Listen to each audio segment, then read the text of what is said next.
start with the first lecture on emergency management. In some other places, they also call it disaster management. Okay, some can say disaster. Okay, disaster management or crisis management. Okay, you can use any of these as crisis management. I probably use some other words. Some of them I say natural hazards, emergency and natural hazards, things like that. So basically, the course description involves we're going to study about the command, control, communication, life safety, property protection, recovery and restoration, administration, logistics, community outreach and ethics. These are some of the things I mean by that. Some of the keywords regarding the topics that we'll be discussing in this course. And the objective of the course is to introduce you guys to the field of emergency management. You will learn about various hazards that threaten the safety of the built environment. Like I told you, this could be natural, right? Or technological. All right? Or you could say human-made. Okay? You can say natural or human-made or man-made disasters. Okay? Furthermore, you will be able to describe the life cycle of emergency management. Like I told you, the life cycle means from the beginning of emergency management to the end. Okay? This will be from what it takes to manage emergency management from the start or beginning up to the end. It's called the life cycle. All right? And you also understand the role of public and private sector in emergency management. And what is the role that the government, that's public sector, is supposed to play, as well as the private sector involving companies, parastatals, business owners, and people like that. So the end outcomes is at the end of the day, you should be able to describe concepts related to emergency management. You should be able to identify various hazards and the influence on the built environment. Describe the life cycle of emergency management, which basically is 1, mitigation, okay, 2, preparedness, 3, response, and 4, recovery. So this is basically life cycle of emergency management. And some people start from preparedness up to recovery, okay, without including mitigation. Now, describe the contribution of local and international agencies in emergency management. Local agencies, especially the civil defense. In Saudi Arabia, we call them GDCD, the General Directorate of Civil Defense. And then international agencies like the United Nations, UNESCO, or UNDP, and various aid organizations. It could be government owned, it could be NGOs, it could be privately owned, and things like that. So we're going to study all this when we get to that chapter. So let's start with the first lesson. The first lesson, we're going to talk about the history and current status of emergency management. Regarding the history, we're going to be focusing on Saudi Arabia. Okay, we're going to focus on the history of emergency management in KSA. All right. So here in this lecture, you will be able to describe the development of emergency management in Saudi Arabia, recognize the role of private sector in disasters, you design the role of public sector, volunteer organizations, and be familiar with fundamental elements of international disaster relief. All right, what does an emergency mean to you? Shabab, is anyone going to answer? What does an emergency mean?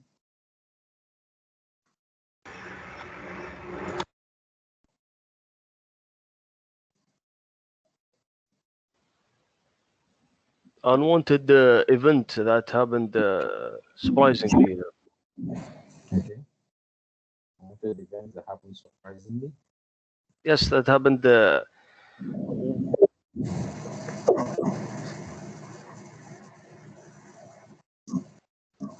happened how? Basically unwanted. That happened without any. You cannot predict it, maybe, or yes. Unexpected, unwanted, and potentially dangerous events. So usually called emergencies, and there are many various kinds of emergencies. Or, Doctor, or it is an unwanted event that causes an injury or death. Yes, it could be as well. It could be an unwanted event that may lead to injury, may lead to death, may lead to other unwanted scenarios, other undesired or undesirable scenarios, like damage to the environment, damage to property, and things like that. Now, They say in the history of emergency management that Noah, which is Nuh, Prophet Nuh, that is the what is the first emergency manager. The reason why they say that is because of what happened during the ark of Noah. Okay, when he built the ark to save the people from the flood. Okay, and you see that even up till today, floods are still one of the most critical natural disasters because of their frequency in many countries. Okay, now the profession as a formal profession,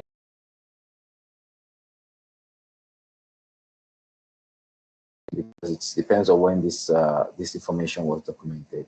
But let's say in the last century, that's what between let's say within past 100 years was when emergency management actually became a full formal profession. And since the Cold War has developed and grown. Now, full-fledged profession today, that's emergency management, with people from the public sector. Like I told you, GDCD. You could also have people from the military or from the police, people in the police and all those places, also participating in emergency response efforts. You could have people in the private sector as well, people in private organizations. They have a role to play as well. You'll have volunteer organizations as a Tatawa. And then you have in Saudi Arabia the Kashafa. Okay, so usually these guys also get involved in emergency planning, response, recovery, and things like that. You could also have the international sector, that is from organizations outside the country, organizations that are either publicly owned or privately owned, organizations that are basically a combination or a cooperation between various countries. All right, so we have various kinds of organizations. Now, in Saudi Arabia, the issue of emergency management can be traced back to Makkah. Right? What the people in Makkah used to do is that they used to evacuate their houses to accommodate incoming pilgrims. During time of Hajj, or when you have people coming for Umrah, usually they leave their houses so that people can come and stay in those houses. The servants of the Holy Mosque, people in the masjid, used to give them water. Even up till today, you see that one of the most important things you need when you are being dehydrated, working under the sun, and you're trying to perform the rites of Hajj or Umrah, is that you need water. Okay, so people provide water for them to quench the pilgrim's thirst. So this is some of the early understanding of emergency management in Saudi Arabia. So this concept of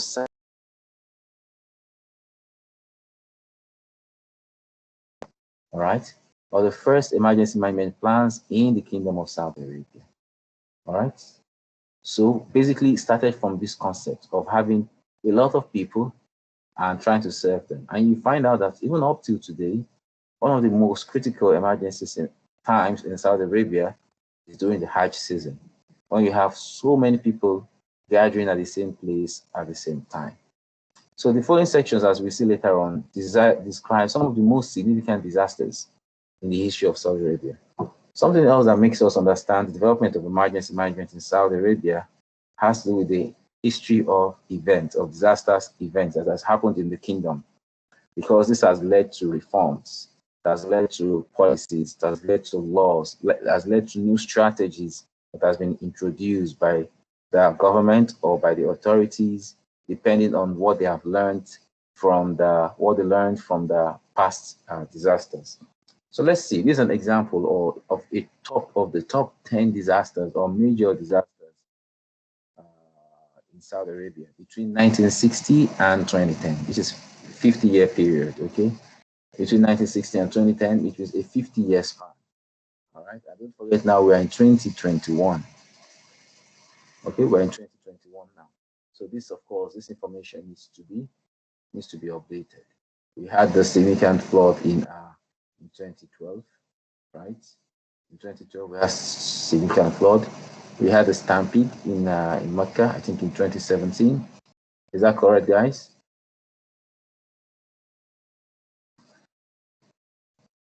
Shabab, are you there? Yes, Doctor. Yeah, I think the stampede in Mecca was in 2017, right? So we've had some issues, and I think that there was fire also in Mina and places like that. So basically, we've had some issues since 2010 till now. We've had some more significant disasters are happening. Here we can see we have heavy rains, right? In 1964, 1,000 people were affected and 20 people were killed. NDA means what? No data available, as you can see at the bottom of the table. It means no data is available for this. We have fire during Hajj as well in 1975. 200 people were killed. You can see this was military occupation of Makkah in 1979, 1980. And they had help from Pakistani and French forces. This was the Juhayman al-Otaibi insurrection in Makkah. Okay, and then we have floods in northwestern Saudi. We have Iranian riots in Hajj in 1987. No data is available for that, for estimates. Stampede inside pedestrian tunnel during Hajj. We have fire during Hajj, Rift Valley fever outbreak, Jizan floods, Jeddah floods. Jeddah floods is one of the most, critical disasters happening in Saudi Arabia. This happened in 2009. There was another one in 2012. I guess what? Yes. There is some disaster happened in Mecca in 2015 because they're crowded of people. It is included in the cold disaster. Is it 2015 or 2017? 2015 is killed 769. Yeah, about 700 people in the stampede in Mecca. I thought that was 2017. Yeah, it's a disaster as well. Okay, it's considered. We're going to talk about these types of disasters as well. We have different types. We have natural disasters, and we have man-made disasters or human-made disasters. All right, so we're going to talk about these types of disasters as well. But we're going to start with natural first. All right. So yes, this is as well. Also, the crane collapse in Mecca is a disaster as well. Okay, it's an emergency scenario, it's a disaster scenario. Okay. So basically, we have the Jeddah floods in 2012. I also have the one in 2009, which is one of the most significant ones. We're going to see some photos later on, and maybe some videos or so. So we have more than 10,000 people affected in that flood. 163 people were killed, and $900,000, almost $1 million of losses or estimated losses. So here is just going to bring us to the first assignment, which I'm going to give you guys. In the Dropbox, I included in the Dropbox, I uploaded the documents written by Al-Amri in 2010, Emergency Management in Saudi Arabia, Past, Present, and Future. This is the only document I've seen so far. Maybe there are others, but this is the only one I've come across that talks about the history of emergency management in the Kingdom of Saudi Arabia.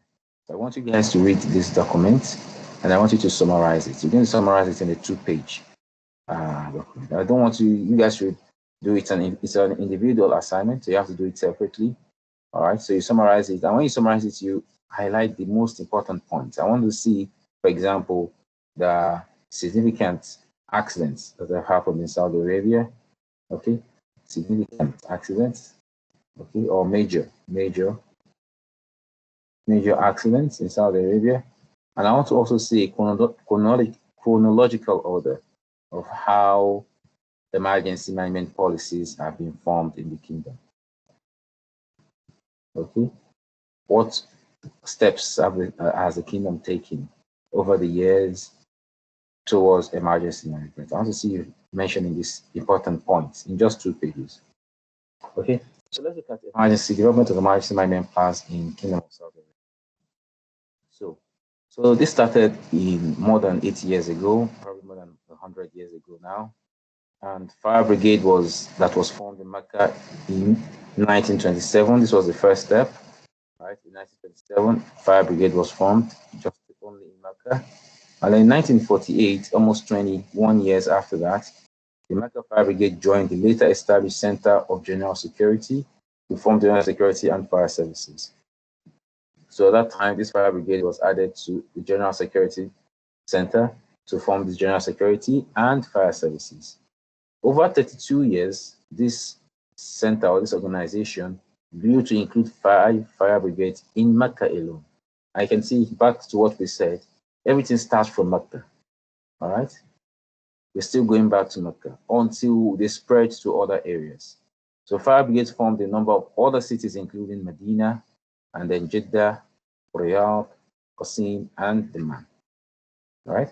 And then in 1965, by royal decree of King Faisal, he dissolved the General Security and Fire Services and then formed what we know today as what? GDCD. That's General Directorate of Civil Defense, or which is more popularly known as Civil Defense. All right.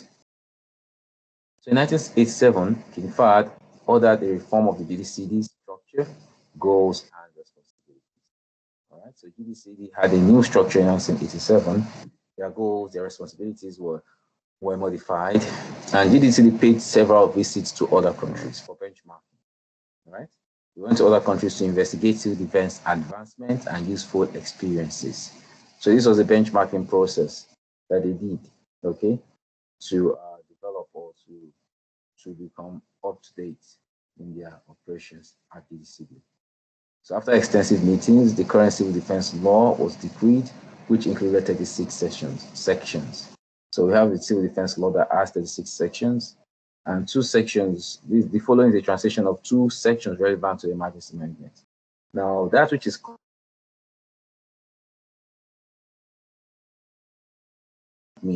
it means protocols, okay, operations required to protect civilians as well as public and private property. So first of all, people, okay, and then properties from the dangers of fires. Now, it's giving you examples of those dangers, which, like I said, could be natural or could be technological. Okay, so you can have fires, which is structural fire, for example. You have natural disasters like floods, earthquakes, some different types of natural disasters, or wars happening, either a war with other neighboring countries or internal unrest, or other accidents. Okay, next also encompasses rescuing. This is one of the operations. Okay, rescuing those afflicted by such catastrophes, ensuring transportation safety during an emergency, protecting national resources in times of peace and emergency. So basically ensuring that there's stability in the country at all times and ensuring the safety of people at times of emergencies. Now, here it says Article 4 of Section 2 defines the role of GDCD, which is General Directorate of Civil Defense, in emergencies and war as one, organizing and operating the national alarm system. So you can see that one of their main tasks is the operation of the national alarm system. Sometimes it could be in terms of when there are cases of emergencies or attacks by foreign army, or when they need the people to respond to emergency scenarios within the country. And you know that from time to time, usually they test this. The national alarm system is usually tested from time to time. Also, managing electrical power and organizing evacuation and shelter plans. This means electrical power during emergency. Okay, to ensure that there's power, especially for essential services like hospitals, the farms, or places where they process goods, commodities, or food for people, or drugs. These are essential services during emergencies. Also, they organize evacuation of people and also make shelter plans, temporary shelter for people. Something else they do is they extinguish fire, which is firefighting. They extinguish fire, rescue civilians, and provide basic life support measures in damaged areas. They're marking areas affected by nuclear damage and directing civilians away from them. So what they're also responsible to make sure people stay away from dangerous areas by marking those areas out. Marking means what? Separating those areas and cutting it out from people's access, right? Ensuring that people don't have access to those areas. Now, corresponding with other governmental bodies, Ministry of Transportation, to ensure safe transportation of civilians, so they work with others, okay, like Ministry of Transportation, other ministries, their aims, their goals, and their objectives. And then removing debris from damaged areas and rehabilitating them for safe use as soon as possible. So another thing they do is that they remove debris, which is the waste or waste from collapsed buildings or damaged property. So all this may be in the form of debris. So they remove this from all damaged areas and then rehabilitate these damaged areas for safe use, which means it's an old building. They try to rehabilitate the building so that they can you continue to use it. Now, the current structure of the GDCD is divided into 3 levels. We have 3 aspects of GDCD. One level is called the board of GDCD. Okay. You have the board, you have the executive committee, and then you have what? Volunteers. So GDCD is made of 3 levels: the board, executive committee, and volunteers. As for the board, then this is made up of who? The Minister of Interior is the chairman of the board. This is according to information collected by YAMI in 2010. Probably there may be a new structure now in 2021, but this lecture is based on information the information from YAMI in 2010. So usually the Minister of Interior will be the chairman of the GDCD, and the assistant minister will be the deputy chairman. Number of members who represent divisions of GDCD or sections that work closely with GDCD, such as fire services, police, and emergency medical services. These people will also be the members of the board. Okay. Next, we're going to have the responsibility for these members of the board on establishing general GDCD policies and planning future projects, establishing safety and fitness standards that must be met in all projects to ensure civilian safety and protect public and private properties, establishing guidelines for training programs for GDCD personnel, establishing policies for the recruitment of GDCD volunteers, and defining their roles and rights, forming divisions of the GDCD, defining their responsibilities and appointing a manager to each division, and reviewing the suggested budget annually before seeking approval from the Ministry of Finance. So basically, all these listed here are the roles of the board members, right, for GDCD. Okay, these are their roles, and maybe they might have, for example, meetings where they discuss some of these issues before they come to a final conclusion. The next one is called the Executive Committee. Usually, the Executive Committee are members that are appointed by the board according to the GDCD policies. So the president of the committee ensures that projects are executed in a timely manner, an efficient manner, and that the workload is divided equally between all members. So this is what the executive committee is all about. And basically, these are the responsibilities of the executive committee. For example, enacting policies established by GDCD, suggesting new alternative projects and liaising with ministers, enacting safety measures in response to emergencies, providing food, shelter, clothes, shelter, and first aid for those in need in times of emergencies, and representing Saudi Arabia in national and international conferences and courses. Okay, this is the executive committee, and then providing the board with suggested budgets on all annual basis. So the board is more like the management, all right? People that make high-level decisions, and people that determine the strategy and policy and future direction of GDCD. As for the executive are the ones that carry out the operations aspects of our GDCD, and it. So what they do is that they execute GDCD's goals, GDCD's objectives through GDCD's established operations or mode of operations or operating procedures and things like that. So this is what the executive committee is meant to do. So they're the ones that work on the field, all right, unlike the high-level board members. And lastly, you have the volunteers. That's for the volunteers, they are citizens and residents who are willing to help, as we call it at all, and they are willing to give volunteer, as charity. In many countries, volunteers can come from faith-based organizations, can come from student groups or clubs, and things like that, or some interest groups, right, within the country, social clubs. Some of them can become volunteers in terms of when there are disasters.